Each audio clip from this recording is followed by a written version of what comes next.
సాధారణంగా ఒక పార్టీ ఇవ్వాలి అంటే నేను ఒక ఇల్లు కట్టుకుంటేనో ఒక కారు కొనుక్కుంటేనో లేకపోతే నాకు ఒక ప్రమోషన్ వస్తానో లేకపోతే మా అబ్బాయి బర్త్డేకో లేదంటే ఎవరిదైనా మ్యారేజ్కో పార్టీస్ ఇస్తూ ఉంటారు కదా సార్. ఇప్పుడు విడాకులకు కూడా పార్టీస్ ఇస్తూ ఉన్నారు సార్. నేను చూసాను ఇది. విడాకులు తీసుకున్న కూతురిని బ్యాండ్ మేళంతో వేడుగ్గా ఇంటికి తీసుకొచ్చాడు తండ్రి. ఆనక బంధుమిత్రులందరికీ భారీ విందు ఏర్పాటు చేశాడు. ఇది జార్ఖండ్లో జరిగింది సార్. బాగా వైరల్ అయింది సోషల్ మీడియాలో. అండ్ హర్యానాలో మంజిత్ అనే యువకుడు తన భార్యతో విడిపోయి ఏడాది గడిచిన సందర్భంగా ఆమెను పోలిన ఒక బొమ్మను తయారు చేయించి ఆమె సమక్షంలో స్నేహితులకు గ్రాండ్గా పార్టీ ఇచ్చాడు. అండ్ ఇంకొకటి రీసెంట్గా విడాకులు అయిపోయిన తర్వాత అల్లుడు కాదనుకోండి, అతని ఇంటి దగ్గర నుంచి తీసుకొచ్చే క్రమంలో బ్యాండ్ మేళాలతో కూతుర్ని ఇంటికి తీసుకొస్తూ ఉండడం, ఆ కూతురు డ్యాన్స్ కడుతూ ఉండడం, ఆ తండ్రి కూడా ఆనందం వ్యక్తం చేయడం, ఇవన్నీ కూడా సోషల్ మీడియాలో ఈ మధ్య తరచుగా చూస్తూ ఉన్నాం సార్. సో ఏంటి సార్ ఈ సంస్కృతి? విడాకులకి కూడా పాట మాత్రం వేరే పెట్టాలి. తండ్రి కూతురు డ్యాన్స్ కదా. పెళ్ళప్పుడు బుల్లెట్ బండెక్కి వస్తా అని చెప్పచ్చు, కానీ దీనికి అట్లా పాడరాదు. బుల్లెట్ బండి దిగస్తా అని పాడవాడాల్సి ఉంటుంది. So fundamental point, what is party? It's a celebration. మీరు కొన్ని లిస్ట్ ఇచ్చారు, మ్యారేజ్, మీ కొడుకు బర్త్డే, ప్రమోషను, ఉద్యోగము అంటే కారు అంటే అర్థం ఏంటి?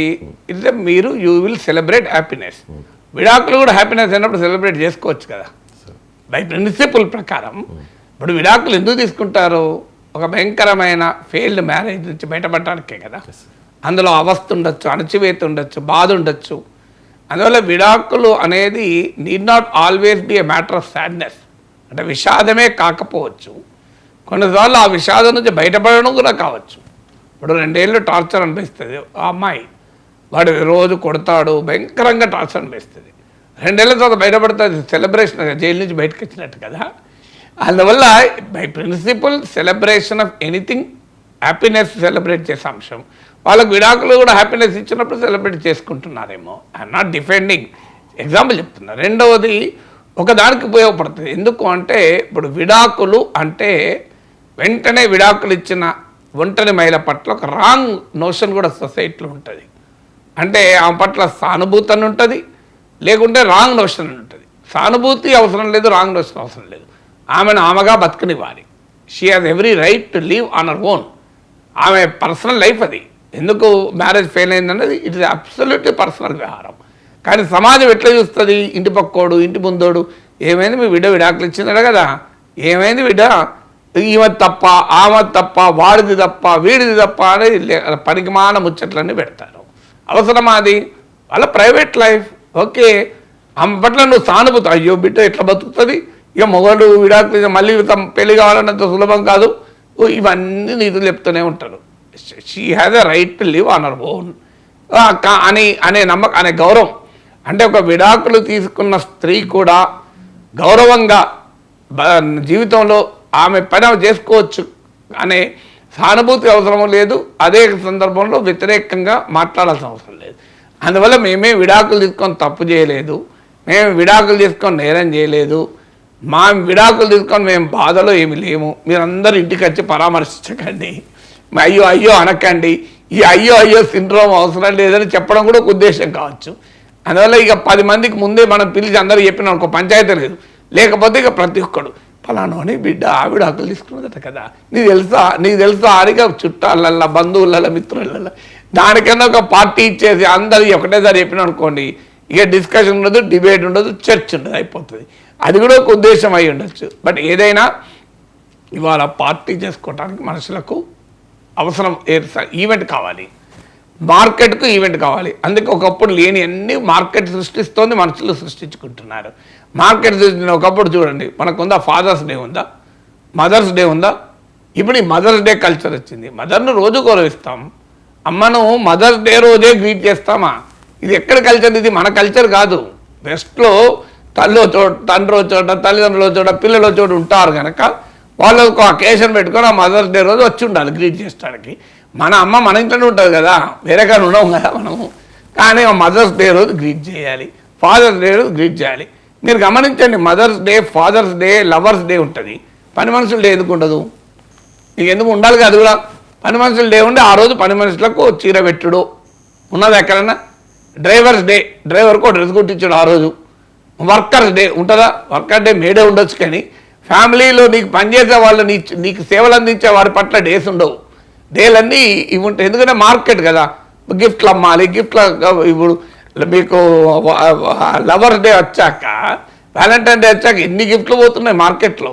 వ్యాలంటైన్ వ్యాపారం మామూలు కాదు, మీరు కొన్ని వేల కోట్ల వ్యాపారం వ్యాలంటైన్స్ డేకు. ఇంకా ఫాదర్స్ డే, మదర్స్ డే కూడా అంత వ్యాపారం ఉండదు. అందువల్ల ఇలా మార్కెట్స్ కొన్ని డేస్ సృష్టిస్తుంటుంది. కొంతమంది మనుషులకు కూడా అవసరం ఉంది, ఏదో ఒకటి కావాలి. ఒకప్పుడు లేని ఫంక్షన్లు అన్నీ సృష్టించుకుంటున్నారు కదా, ఎందుకంటే డబ్బులు ఉన్నాయి, ఖర్చు పెట్టాలని కోరిక ఉన్నది. 10 మంది ముందట తన ఆనందాన్ని ప్రదర్శించుకోవాలి, ఐశ్వర్యాన్ని ప్రదర్శించుకోవాలని కోరిక ఉన్నది. దీంతో పోటీ ప్రపంచం వాళ్ళు చేశారని వీళ్ళు చేయాలి.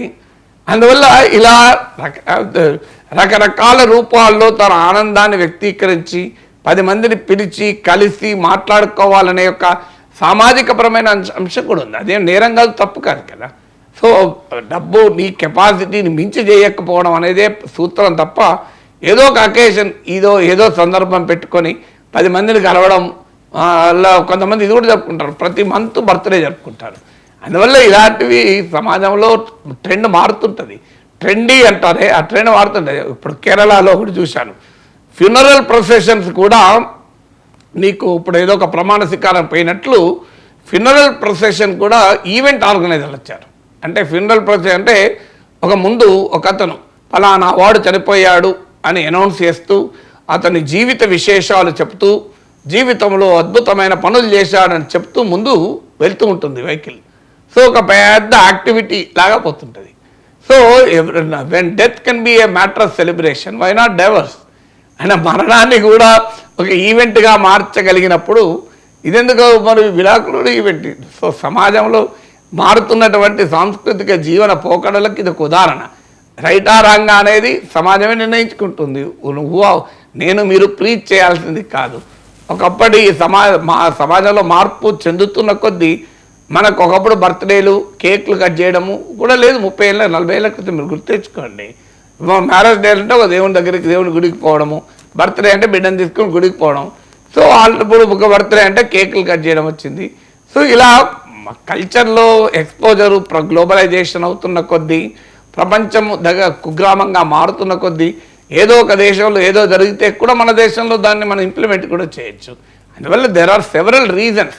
అంటే సాంప్రదాయకరమైనటువంటి సెలబ్రేషన్సే మారి ఇందులో కూడా సెలబ్రేషన్లో కూడా ఇన్నోవేషన్ వస్తుంది, రకరకాల ఇన్నోవేషన్స్ వస్తున్నాయి. అంటే కాదేది పార్టీలకు అనర్హం అని చెప్పి దేన్నైనా అంతే కదా. సెలబ్రేట్ చేసుకోవచ్చు.